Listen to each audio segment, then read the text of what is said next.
Pode tomar sua sede, em nome de Jesus, pode se sentar. Salve a igreja com a paz do Senhor. Amém. Nem vou dizer que eu estou feliz, que eu estou alegre, porque eu estou muito feliz, eu estou muito alegre. Na sexta-feira, Jesus estava em casa junto com os seus discípulos e uma grande multidão. Maria mandou dos seus servos ir até Jesus e falar: olha, tua mãe e os teus irmãos te chamam. Jesus olhou para todos aqueles que estavam ali com ele, seus discípulos, a multidão, e virou para o servo e falou assim: avisa minha mãe que os meus irmãos, a minha família, são todos aqueles que fazem a vontade do meu Pai. Aleluia! Nós estamos em família. Amém. E a liberdade. Louvado seja Deus. A liberdade. Nós já ouvimos aqui algo que já nutriu a nossa alma, nutriu o nosso espírito. É uma igreja balizada pela palavra de Deus, pelo verbo que se revelou a nós. Amém. Amém, queridos? Eu deixo um abraço, um beijo caloroso da Fernanda, do Lucas, da Bia. Glória a Deus. E a igreja já está convidada para ir lá na minha casa. Minha casa é pequena, mas cabe aqui, acho que cabe todo mundo lá. A gente vai fazer aquele movimento santo. Aí eu vou ser despedido lá do prédio, mas o povo aqui é pentecostal. A nossa missionária estava trazendo uma palavra aqui sobre a filha de Jairo. É tão interessante, né?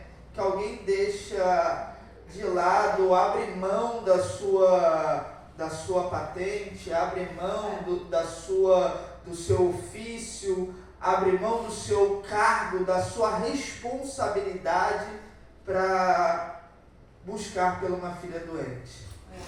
Aleluia! Quando a filha está saudável, os filhos estão saudáveis, todos estão na igreja, a gente não tem nem aquele afã de buscar, mas quando a filha está doente, está na prostituição, está nas drogas, aí a gente esquece de tudo, a gente abre mão de tudo, porque a gente entende que é o único que pode resolver, o único que pode ir ao encontro e ressuscitar. Aleluia! Aleluia! É Ele, continua sendo sempre Ele, Jesus. Louvado seja Deus. Amém, queridos? Amém.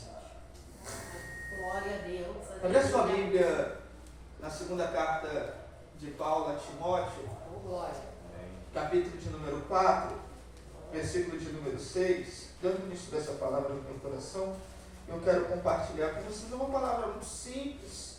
Por isso eu vou pedir vocês, ficam sentados, reverência é falar quando o outro está falando. Amém. A palavra de Deus. Pode ficar sentado, pastor Giovanni, Deus abençoe sua vida, família.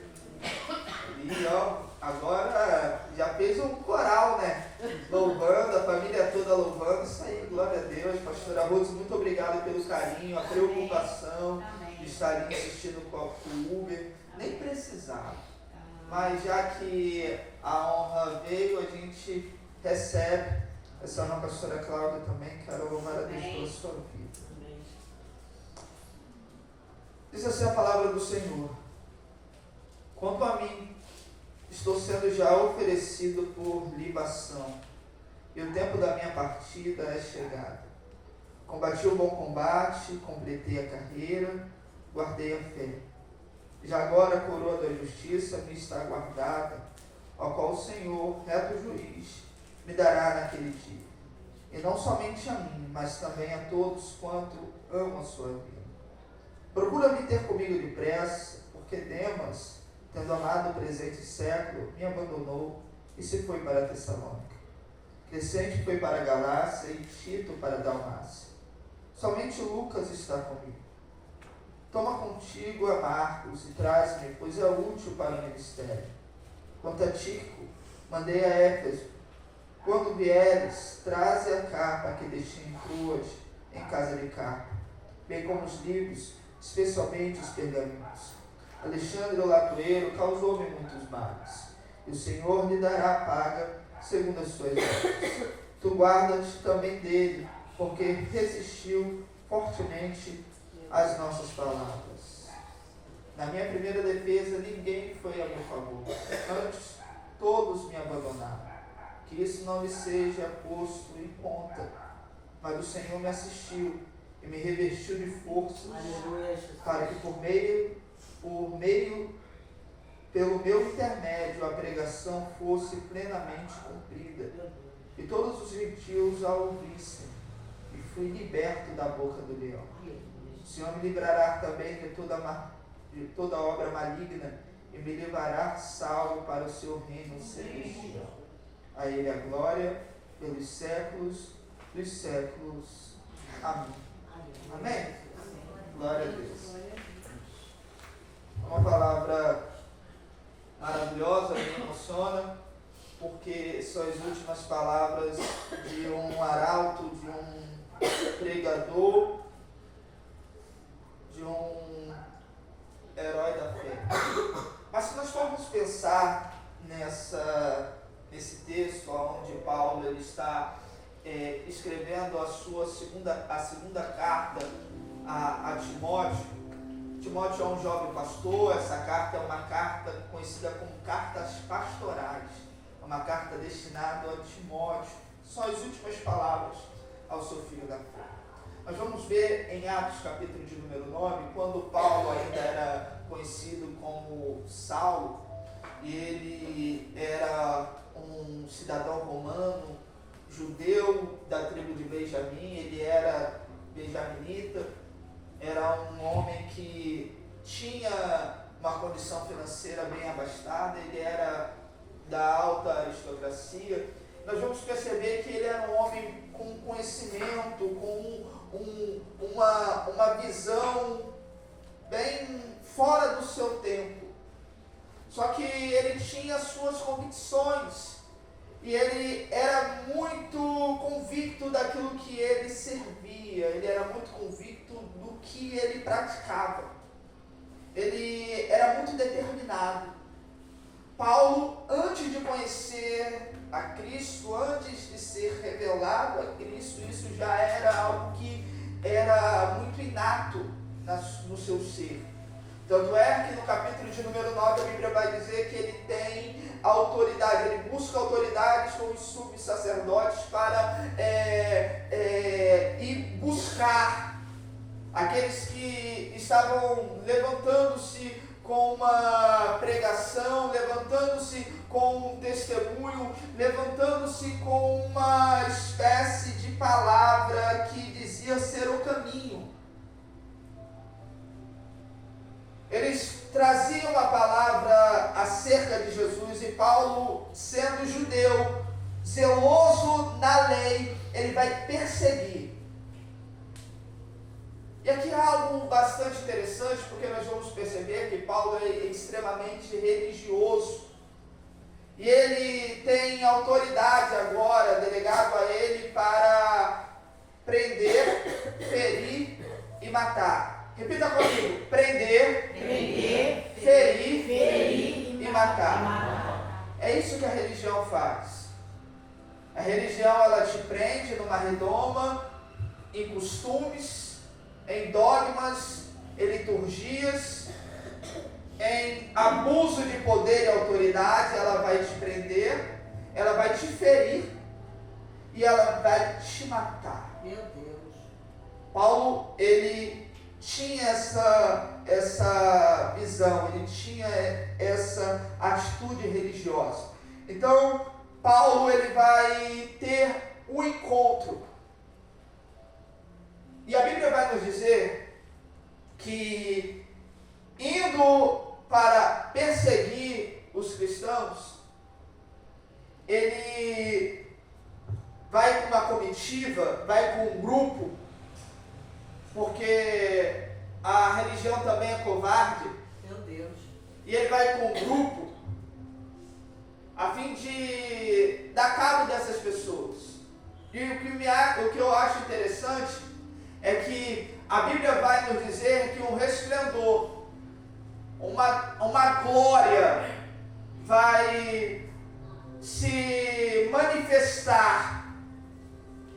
E a Bíblia diz que aquele resplendor vai derrubar a Paulo. Paulo, ele está muito acelerado. Então aquele resplendor vai derrubá-lo. Aquele resplendor vai tirar da onde ele estava e vai que ele caia, porque ele estava com as suas convicções, ele já estava determinado, e a Bíblia diz que aquele que é como resplendor vai falar com ele. Aleluia. E vai dizer: Saulo, Saulo, por que me persegues? Saulo, Saulo. A princípio, Paulo vai dizer: Senhor, Senhor. E ele vai dizer: porque a glória se comunica. Aleluia. A graça de Jesus não foi encontrar a Paulo, mas foi ao encontro, foi como de encontro a Paulo. É muito maior do que ao encontro. Eu vou ao encontro da pastora Rosa, mas Jesus foi de encontro, foi um impacto para derrubar alguém que estava acelerado com as suas convicções. Ele foi de encontro, ele chocou Paulo. E é interessante que a graça ela vai derrubar Paulo. A graça vai colocar Paulo no chão. A graça vai fazer Paulo perder. Porque ele fica cego, ele perde a visão. A graça faz a gente perder. Aleluia. Glória a Jesus.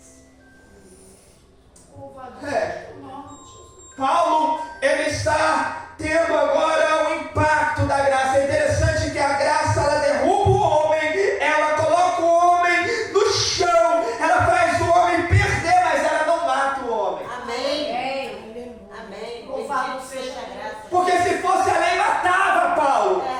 Mas a lei não quis matar, a graça não quis matar Paulo, a graça quis colocar Paulo no seu devido lugar. Amém. Glória seja o teu nome. Ô, glória. E ele agora caído, agora ele está dependente de outro, ele está dependendo, porque Jesus vai dizer: Paulo, duro é recalcitrar é andar para trás. E aguilhões é uma ferramenta pontiaguda que furava os pés dos bois para que eles pudessem andar na trilha correta. Então Jesus está falando assim: Paulo, duro é recalcitrar é andar para trás, é ter em murro, dando murro em ponta de faca. Você está andando para trás e está sendo ferido. A própria religião que faz você ferir está te ferindo. A própria religião que faz você cercear a pessoa, prender a pessoa, está te prendendo. A própria religião que faz você matar o seu irmão, os seus pais, está te matando. Então dura isso, Paulo. E a Bíblia diz que ele é conduzido para uma rua chamada direita. Aleluia. E lá ele vai ficar 3 dias cego. Deus levanta um corajoso, porque mesmo temendo o nome, a reputação, a autoridade, Ananias ele vai. Ele vai porque Saulo já não era mais da religião, Saulo já era de Jesus, porque Jesus falou assim: vai, Ananias, porque ele é para mim. Glória. Ele já não é mais um religioso, ele já é para mim, ele agora é um vaso. Amém. Ele é um vaso escolhido. Eu vou ensinar ele a sofrer. Evangelho não é caramelo, como diz Escúvio. Evangelho é para fazer sofrer. Eu vou ensinar ele a sofrer. Aleluia. Sofrer pela causa. Amém.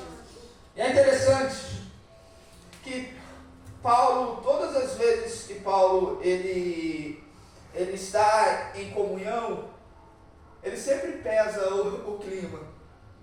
Por quê? Ele está na casa de Filipe, e Filipe tem umas filhas que são profetisas, e elas dão lugar mesmo, elas começam a falar em mistério, elas começam a entregar, e Paulo está ali, está no movimento, mas daqui a pouco entra um profeta chamado Ágabo. Aí é o profeta de Deus. Não que elas não fossem, não que o movimento não seja coisa, mas aí é um homem que vem e aí pega o cinto de Paulo e fala assim: olha, o dono desse cinto. Pô, ele pegou o cinto do homem e ele fala: o dono desse cinto vai ser preso em Jerusalém, vai ser aceitado. Aí as irmãs filhas de Filipe: não vá. Não vá. Aí Paulo, não, eu preciso ir. Eu preciso ir. Ele está indo para Jerusalém. Ele sabe o que vai acontecer. Eu preciso ir porque é o Espírito Santo que está em mim. A gente precisa entender isso nos dias de hoje, porque a palavra de Deus, ela não pode ser apenas uma palavra que nos favoreça, ela tem que ser uma palavra que nos confronta. Amém. Ela tem que ser uma palavra que nos direciona, e às vezes o direcionamento de Deus vai nos levar para lugares que a gente não quer ir. É verdade. O direcionamento de Deus vai nos colocar em lugares que a gente não quer estar. O direcionamento de Deus vai nos ver coisas que a gente não quer ver. Meu Deus. Lembra de Ezequiel? A Bíblia diz que a mão do Senhor levou ele para o meio do vale. Poderia ter deixado no canto, não poderia, pastora Rose. E ele ficar só de cantinho, vendo os ossos secos, né? Poderia ter deixado ele longe eu não estou vendo muita coisa. Poderia ter deixado ele escondido. Mas por que a mão do Senhor deixou ele no meio do vale de ossos secos? E deixou ele ver os ossos secos. E fez ele andar no meio daqueles ossos. E fez ele profetizar sobre aqueles ossos. E fez ele não desistir da primeira profecia. E fez ele não desistir da segunda profecia. Até a terceira profecia que ele viu o Espírito entrar naqueles que estavam caídos e reviver. Aleluia. Capítulo de número 4, precisamente versículo de número 6, Paulo vai dizer assim: quanto a mim, eu estou sendo já oferecido por libação. Os irmãos aqui sabem o que é libação? Eu vou explicar o que é libação para vocês, até para aumentar o nível de conhecimento de vocês aqui, que vocês têm muito conhecimento, aí já me constrange. Se não for, o pastor aqui vai depois falar, a pastora Cláudia vai me corrigir. Libação, existem várias ofertas de libação, mas tem uma oferta específica de libação, que é a água misturada com vinho. E ela é derramada nessa caixa que foi falado pelo pastor Giovanni, ela é derramada. De modo que o que é derramado, ela não será mais reaproveitada. Ela é toda derramada naquela caixa. Não vai ser mais utilizada para outra coisa. A oferta foi derramada somente para aquele propósito, somente para aquela ocasião, somente para aquele momento. É a oferta de libação, é a oferta. E Paulo está dizendo: eu estou sendo oferecido por libação. Eu já estou sendo oferecido. A minha vida já está sendo entregue. Lembra de Jesus, a maior oferta de libação? A Bíblia diz que Jesus já tinha consumado teletestai, e ele já está caído, já está morto, e um soldado vai furar a sua costela, e do lado esquerdo vai sair o quê? Água e sangue. Era a oferta de libação. Aleluia, Jesus. A maior oferta de libação. Então Paulo está dizendo que ele está sendo oferecido por libação. E ele está dizendo: o tempo da minha partida é chegar. Ele está dizendo: eu combati um bom combate, completei a carreira e guardei a fé. Aqui é algo bastante interessante, porque a nossa vida é feita de combates. E todo combate é bom. Todo combate faz a gente aprender. E nem todo combate que faz a gente aprender leva a gente a ser vitorioso, porque às vezes o combate é onde a gente está, aonde a gente perde, a gente também aprende. E Paulo, ele não está aqui diminuindo ou aumentando os combates, ele está dizendo que é bom. Eu combati o bom combate, eu acabei a carreira e eu guardei a fé. Ele não jogou a fé de lado, ele não perdeu a fé, ele não dispersou a fé, ele guardou a fé. Ele preservou a fé. Ele está entendendo que o momento do qual ele vai viver, do qual ele vai passar, ele precisa guardar. Ele precisa guardar. Por quê? Porque ele está dizendo, olha, existem momentos da nossa vida que todos vão embora. Existem pessoas que vão se afastar. Existem pessoas que vão nos deixar.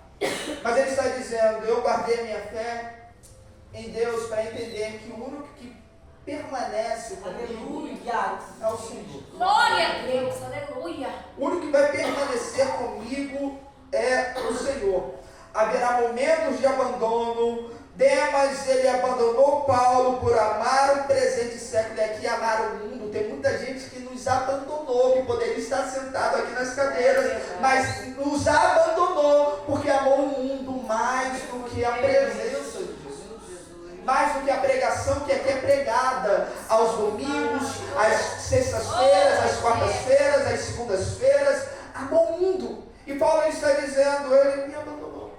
E outros que partiram para diferentes lugares, que a gente não sabe aonde está. E Paulo está dizendo, eles me abandonaram. Mas ele está também dizendo que é uma lição que nos remete. Nem todos permanecerão conosco, mas a nossa fidelidade deve permanecer em Cristo. Amém. Porque embora as pessoas elas nos abandonem, nós temos que entender que a nossa fidelidade ela tem que permanecer. Louvado seja Deus. Uma certa ocasião, Paulo ele estava em um navio e Deus e o próprio anjo do Senhor havia falado com ele naquela noite que o navio ia a pique, o navio ia quebrar, ia ser destruído o navio.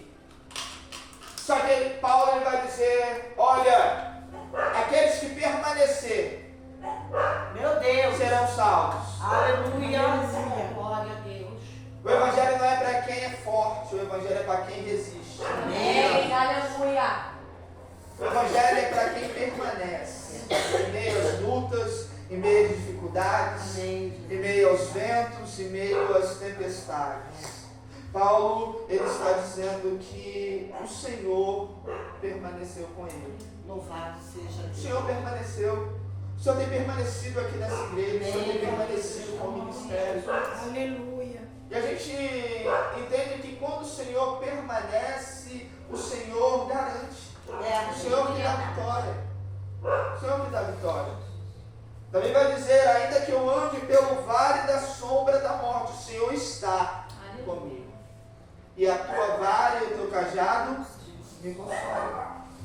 Então nós precisamos entender isso, porque senão nós criamos muita expectativa em muitas pessoas. E às vezes a gente quer ir buscar aqueles que já não estão mais. Meu Deus. E a gente precisa buscar aqueles que querem estar. Aleluia. E quando eu falo buscar, é que a gente às vezes, o irmão veio hoje, a gente já precisa ligar para ele. Porque esse irmão, ele vem sempre. Então a gente tem que dar atenção, devida atenção. Mas tem pessoas que não querem estar. E a gente precisa ter maturidade para isso. Por isso que Paulo ele não fala com nenhuma mágoa, ele não fala com nenhum sentimento ruim. Ele fala, olha, eles me abandonaram. Demas amou o presente século, Chico foi para a Dalmácia e outros foram para outros lugares. Mas eu vou valorizar quem permaneceu. Lucas permaneceu comigo. A gente precisa valorizar quem permanece. Amém. Quem permanece contigo na sua dificuldade, na sua luta. Quem permanece contigo na sua dor.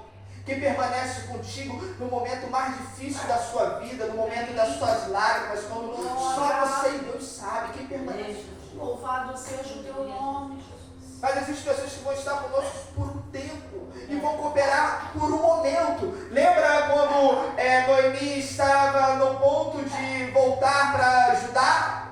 A Bíblia diz que ela praticamente está mandando as suas duas noras embora. Porque ela não tem esperança.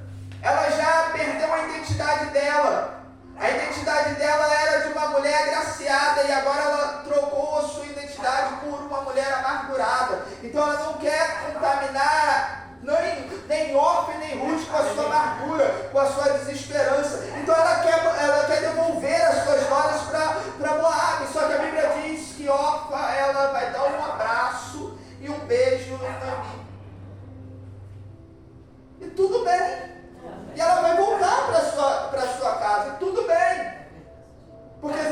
vão ficar com a gente por um espaço de tempo, e tudo bem por isso. Só que a Bíblia diz que Noemi foi muito insistente com Ruth. Só que Ruth também foi muito insistente com ela. E tem gente que não nos larga. A gente está ruim, a gente está mal, já sem identidade, mudou o nome, a gente está quebrado e a pessoa, onde tu fores, irei eu. Aleluia. Onde tu repousares, ali repousarei. Louvado seja O teu povo será o meu povo. meu Deus. O teu Deus será o meu Deus. Só a morte me fará me separar. Tem gente que é assim. Eu vou dar um outro personagem que é bastante interessante. A Bíblia diz que Davi está olhando para a última casa de Jerusalém, porque ele foi golpeado pelo seu próprio filho Absalão. E ele está fugindo de Jerusalém com os pés descalços, sem a roupa de rei, sem levar o trono, porque o trono ficou em Jerusalém. Ele está olhando para a sua cidade que ele conquistou, a sua maior conquista. E a Bíblia diz que veio um grupo com ele, de homens, de mulheres.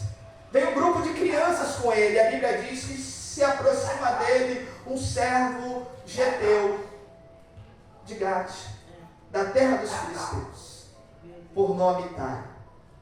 E Davi diz para ele assim: Itai, volta para Jerusalém, porque tu és estrangeiro, tu me conheceu ontem. a Bíblia na tradução fala assim: Itai, você me conheceu ontem, você é estrangeiro, o Absalão nem te conhece, você vai passar desapercebido. Aí Itai vira para ele e fala assim: olha, aonde tu fores, irei eu, e eu irei te servir.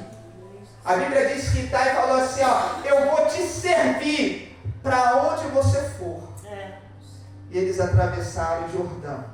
Itai decidiu servir alguém que estava com pés descalços, alguém que tinha perdido tudo, alguém que não tinha rumo, não tinha direção, mas tinha Deus.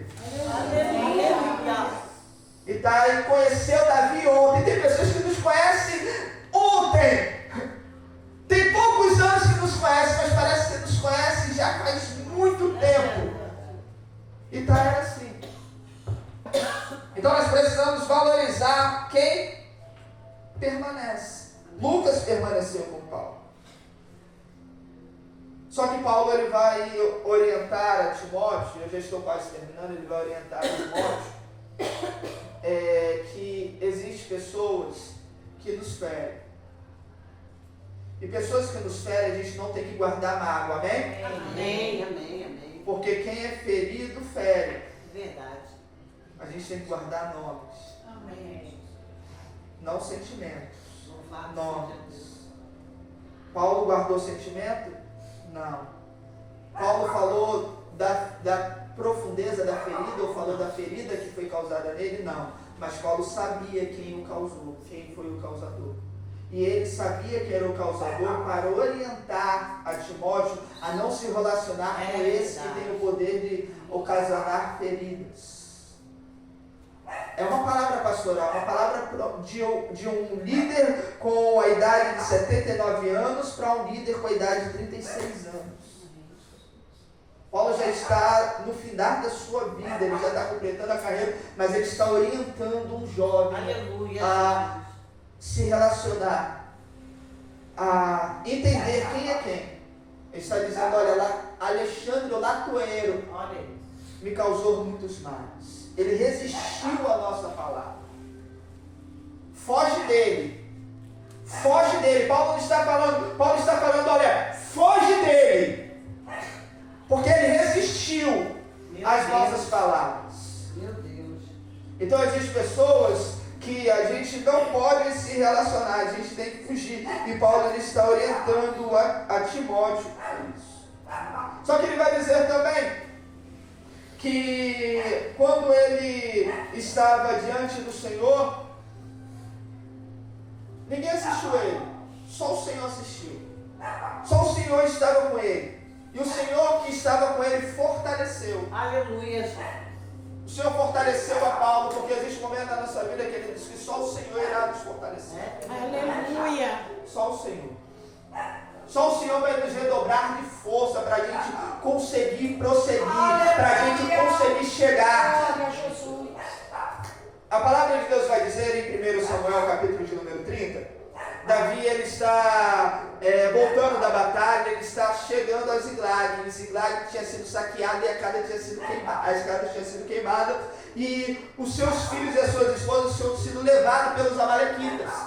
A Bíblia diz que os valentes de Davi, que eram homens que eram leais a ele, amigos, que era para, no momento de dor, no momento de desespero e de frustração, estarem ao lado de Davi, eles olharam para as suas perdas. Meu Deus. Eles olharam para si, eles olharam para o que perdeu. E eles não olharam para o que Davi também tinha perdido. Então o que eles fizeram? Eles terceirizaram a culpa, eles colocaram a culpa em Davi. Nós perdemos por culpa sua. Então o que nós vamos fazer? Nós vamos te apedrejar. A Bíblia diz que eles queriam apedrejar a Davi. Sim. Eles não entenderam que Davi também havia perdido os seus filhos e as suas esposas. Eles não conseguiram compreender a dor de Davi. Existem pessoas que elas olham para a sua dor, olham para as suas perdas e elas esquecem de compreender a dor do outro. E eu vou trazer, e o caldo vai engrossar aqui. Você olha para a sua dor, olha para a sua perda e você esquece de olhar para a dor do líder, porque o líder também perdeu. O líder Davi perdeu. E o que eles fizeram? Eles queriam apedrejar Davi. Só que a Bíblia vai dizer que todos estavam chorando. Davi estava chorando. Mas em um determinado momento, Davi ele se levantou e se fortaleceu no Senhor. Ele não podia ficar só no choro. Ele se fortalece no Senhor e ele se posiciona, minha missionária. Ele vai pedir ao sacerdote. Ei, igreja, todo sacerdote tem um éfode de linho. Aleluia!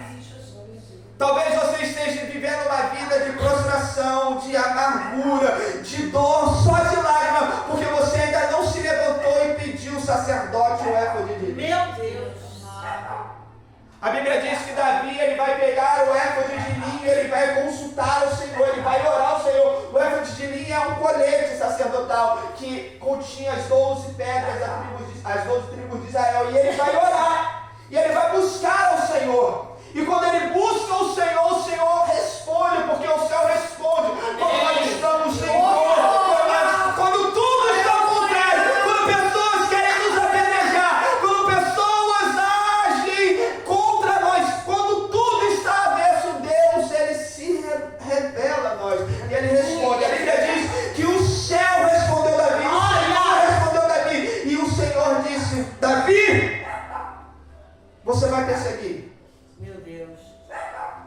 Davi, eu vou alcançar? De certo vai alcançar.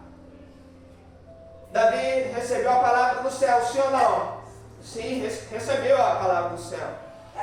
Só que essa palavra do céu tinha que convencer aqueles que queriam apedrejar. Meu Deus.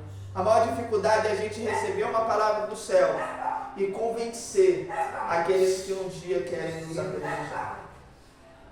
A Bíblia diz que Davi convenceu aqueles que estavam com as pedras nas mãos irem segui-lo para buscar as suas famílias, para perseguir e encontrar a sua família. Então Paulo, melhor dizendo, ele está enfrentando essa solitude. Por que não é solidão? Porque o Senhor está com ele. O Senhor está com ele, o Senhor o fortaleceu, o Senhor o livrou da boca do leão. E ele traz aqui algo bastante interessante, eu já quero entrar na conclusão. Paulo estava preso, abandonado por alguns, e enfrentava adversários, mas nunca foi abandonado por Deus. A maior segurança do cristão não é o apoio das pessoas, é sim a presença do Senhor. Aleluia. Os homens podem nos deixar, mas o Senhor jamais nos abandona. Aqueles que permanecem fiéis até o fim. O Senhor jamais nos abandona. Talvez você esteja pensando assim: mas fulano me abandonou no momento que eu mais precisei. No momento que eu estava caído, eu achei que iria estar comigo. O Senhor está falando contigo nessa noite. Ele nunca te abandonou. Louvado seja Deus. Ele sempre esteve contigo. Aleluia. Essas são as últimas palavras de um homem. Porque de um homem que vai na contramão daquilo que a gente acha que é sucesso, pastor. Amém. Ministério bem sucedido. Se nós formos olhar as últimas palavras de Paulo, Paulo ele não deixa uma palavra de promessa para Timóteo. Paulo ele não deixa uma palavra de autoajuda para Timóteo. Muito pelo contrário, Paulo ele trabalha com incertezas. Paulo ele trabalha com a certeza. E a certeza é: eu combati o bom combate. Amém. Eu acabei a minha carreira, eu guardei a fé. A certeza é: já tenho uma coroa preparada para mim. Já tem uma coroa, já tem algo separado, não só a mim, mas todos aqueles que perseverar. Aqueles todos que perseverar terá uma coroa. Então Paulo ele trabalha com certezas, porque ele já está no fim da sua vida. A gente precisa entender, queridos, que nós, como crentes, nós precisamos deixar um legado. Amém. O legado aqui é para um jovem que vai assumir o ministério que Paulo deixou. Aqui é uma troca de bastão. É interessante, pastor Giovanni. Paulo escreve essa segunda carta no ano 64. E no ano 68 morrem todos os cristãos. Olha isso. Inclusive Timóteo. Sim. Apedrejado pelos hereges gregos. Ele recebe essa palavra e depois de 4 anos ele morre. É uma palavra para nos encorajar. Aleluia. Uma palavra para nos levantar. Aleluia. Uma palavra para ir na contramão do que o mundo hoje prega, do que hoje existe alguns evangélicos pregando, que sucesso não é ter uma mega igreja, sucesso é combater o bom combate. Aleluia. Daquilo que você foi chamado. Amém. Gostaria que você ficasse em pé em nome de Jesus. Louvado seja Deus. Glória a Jesus.